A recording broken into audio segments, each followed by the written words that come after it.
नमस्कार दोस्तों, आज हम बात करेंगे एक ऐसे डॉक्यूमेंट के बारे में जो सिर्फ भारत का गवर्नेंस फ्रेमवर्क नहीं, बल्कि एक रिफ्लेक्शन है हमारे वैल्यूज और एस्पिरेशंस का।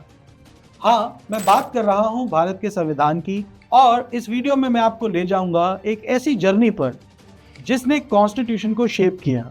तो चलिए शुरू करते हैं। कॉन्स्टिट्यूशन बनाने का काम 1946 में शुरू हुआ जब कॉन्स्टिट्यूएंट असेंबली बनी, लेकिन यह काम आसान बिल्कुल नहीं था। असेंबली एक मेल्टिंग पॉट था। मेंबर्स अलग अलग रीजन्स, अलग अलग बैकग्राउंड्स और अलग अलग कम्युनिटीज को रिप्रेजेंट कर रहे थे। सोचिए, एक ऐसे समय में कंसेंसस तक पहुंचना जब देश पार्टीशन के दर्द से गुजर रहा था और इंडिपेंडेंस की खुशी अब गवर्नेंस की रियलिटी में बदल रही थी। रीजनल और सोशल इश्यूज भी काफी चैलेंजिंग थे। साउथ के स्टेट्स को हिंदी इंपोज होने का डर था और नॉर्थ ईस्ट अपनी कल्चरल आइडेंटिटी के लॉस के लिए कंसर्न था। ऊपर से कास्ट, क्लास और रिलीजन की डिवीजन ने देश के सोशल फैब्रिक को फ्रिजाइल बना दिया था। इस सब के बीच कॉन्स्टिट्यूएंट असेंबली का काम था कि एक डॉक्यूमेंट ऐसा बनाया जाए जो नए भारत के एस्पिरेशंस को रिफ्लेक्ट करे। इस जर्नी में कुछ की फिगर्स थे जिनकी लीडरशिप ने पूरा प्रोसेस संभाला।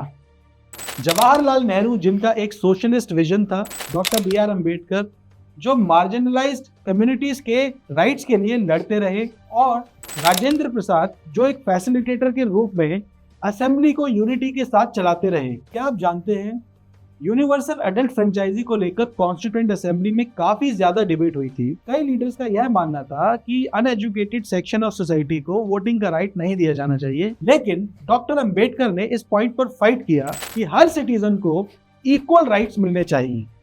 यह एक रेवोल्यूशनरी डिसीजन था जो भारत के डेमोक्रेसी बनाने के लिए जरूरी था, और डॉक्टर अंबेडकर की इस फाइट के कारण आज हमारे कॉन्स्टिट्यूशन में यूनिवर्सल अडल्ट फ्रेंचाइजी को पाया जाता है, जिसमें हर एक व्यक्ति को, चाहे वो अमीर हो, चाहे गरीब हो, चाहे वो पढ़ा लिखा है, चाहे पढ़ा लिखा नहीं है, हर एक व्यक्ति को मेजॉरिटी अटेन करने के बाद में वोटिंग का अधिकार है। मैं यहाँ पर संविधान की अच्छाइयाँ गिनाने नहीं जाऊंगा, क्योंकि मुझे लगता है कि संविधान कितना भी अच्छा क्यों ना हो, वो अंततः बुरा साबित होगा अगर उसे इस्तेमाल में लाने वाले लोग बुरे होंगे, और संविधान कितना भी बुरा क्यों ना हो, वो अंततः अच्छा साबित होगा अगर उसे इस्तेमाल में लाने वाले लोग अच्छे होंगे।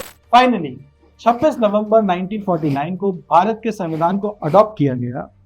यह एक कॉम्प्रोमाइज का रिजल्ट था, ना कि रेडिकल, ना कंजर्वेटिव, लेकिन एक बैलेंस डॉक्यूमेंट जो नए भारत के लिए एक डायरेक्शन तय कर रहा था। आज भारत का कॉन्स्टिट्यूशन सिर्फ एक लीगल डॉक्यूमेंट नहीं है, एक लिविंग डॉक्यूमेंट है।